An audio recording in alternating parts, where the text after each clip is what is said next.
Hello, fellow Orvillians and hillbillies of the galaxy. I am Average Joe, the Average Geek, and here is my weekly review of the Orville.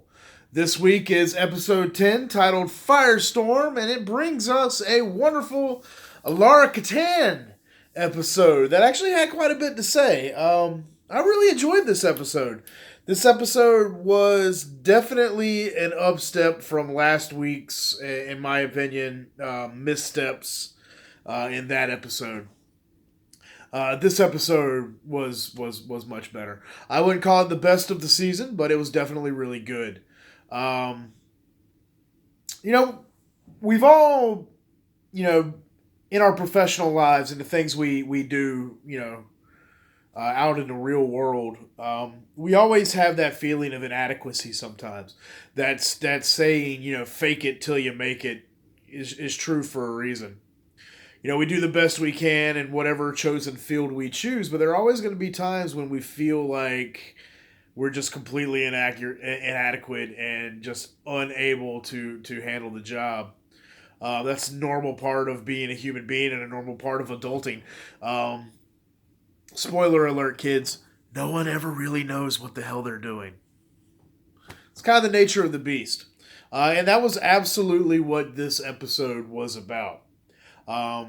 We see the incomparable Alara Katan, our pickle jar opener extraordinaire, get a little vulnerable this week, where her strength can't necessarily save her, which was good for the character. We kind of got a little insight into that character that way, which was great. Up until now, she had felt really kind of one dimensional. This episode kind of expanded upon that in a wonderful way by exploring what it means to be afraid of things and how fear can cause human beings to lock up and freeze. And it happens all the time. We have that fight or flight response, but most of the time, and for most people, they get stuck in the middle. They get stuck in the freeze. And that happened to Alara this episode. Of course, we find out why. Childhood trauma regarding fire, and how that childhood trauma can carry with us unconsciously throughout our entire lives. That being said, it was nice to see Alara Katan's parents, including the incomparable Robert Picardo, who Star Trek fans will know as the EMH program, the Emergency Medical Hologram from the Star Trek Voyager series. He was one of the best characters in that series, and he's a really good actor too. Really funny kind of guy. And his little small role in this episode was wonderful. He did make the whole, "Oh, humans, the hillbillies of the galaxy." I thought that was a funny line, and probably a little apropos, probably a little a little accurate for how human beings are usually depicted in science fiction and fantasy, as that kind of roguish species that will just do whatever they want to. Um, Maybe a little uncivilized at times, but it was really cool. It was funny. I enjoyed that. The humor in this episode was really good. It didn't feel very forced at all. Um, and we kind of went through a bunch of different fears, for the chlorophobes with the clowns, and then the nilophobes for the fear of nothingness, and then the arachnophobes with the attacking spiders, and of course we have the wonderful guest appearance from Shelob, the spawn of Ungoliant herself. That was really cool. In that scene, I kind of expected the guy's leg to fall out of her mouth so we can get a return to the leg joke.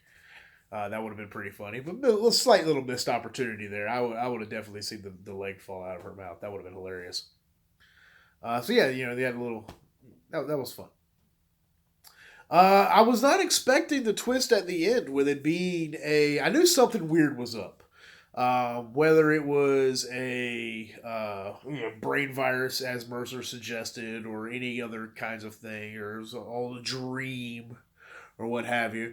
Having it being a holographic simulation at the end, that was a pretty good twist. I enjoyed that. And I like how, Alara Katan used her power to manipulate the crew into doing this for her. And she even referenced Rule 38, or Section 38, whatever it was, that said that the security engineer can have the security chief can take control of all systems in the ship if deemed necessary. But it's a very rare thing. It can blow your career if you screw it up or you declare it unnecessarily. That was really cool. I like that kind of twist at the end. It was cool kind of seeing the Orville's holographic simulation system. I'm gonna try not to call it a holodeck. The holographic simulation system was really kind of cool. Very robust. Obviously, as robust as anything we've seen in other series. Okay, aside. Why is it so hard to talk about the Orville without referencing Star Trek? There has to be a point when it has to stand on its own. We need to find that point as fans, as the Orvillian community.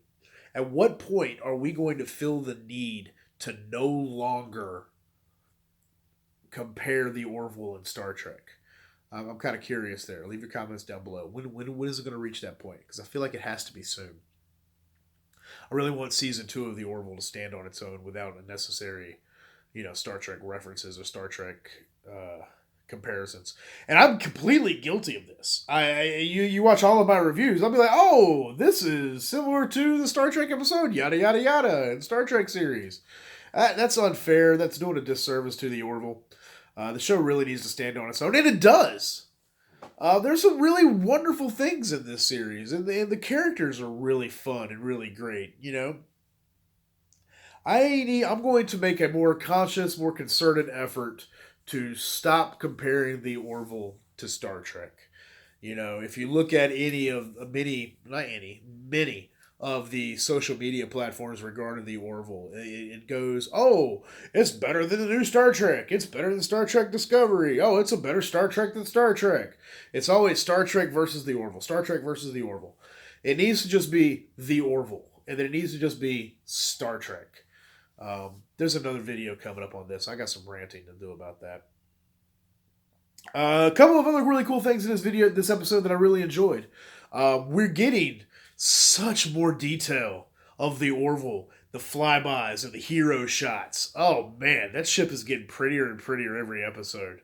I'm really in love with the Orville. I think I require an Orville model to sit right here.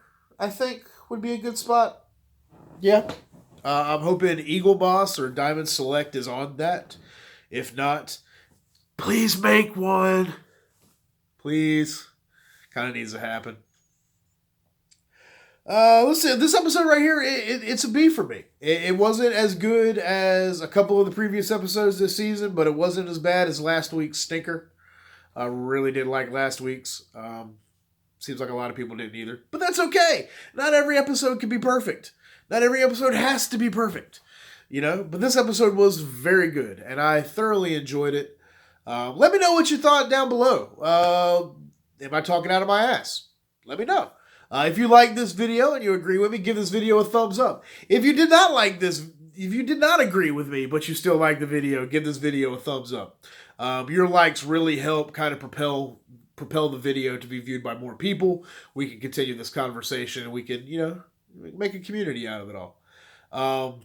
Yeah, leave a comment below. Let's talk about it, guys. I am Average Joe, the Average Geek, speaking for all the hillbillies in the universe and all the Orvillians when I say thank you very much for watching. I will be here next week with next week's episode review. And thank you all once again. Make sure you go ahead and hit that subscribe button down below. Never miss a video.